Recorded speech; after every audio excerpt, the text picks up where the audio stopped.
Muling nasabat ng mga otoridad ang isang malaking halaga ng ilegal na droga sa pagkakataong ito sa probinsya ng Bulacan, kung saan mahigit 100 kilo ng hinihinalang shabu ang nakuha sa isang buy-bust operation. Narito ang detalye ng balita mula kay Paul. Sa bisa ng isang operasyon na ikinasa ng Special Operations Unit NCR ng PNP Drug Enforcement Group, 2 sospek na itinuturing na high-value targets ang naaresto sa barangay Bulihan, Plaridel, Bulacan.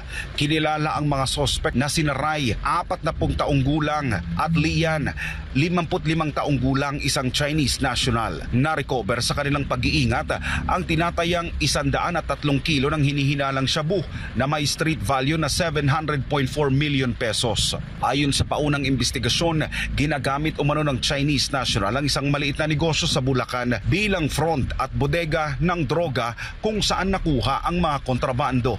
Agad namang isinailalim sa laboratory examination ng PNP Forensic Group ang mga nakuhang ebidensya. Inaalam na rin ng mga investigador kung may kaugnayan ang mga sospek sa mga naunang insidente ng shabu na natagpo ang palutang-lutang sa mga karagatan ng bansa.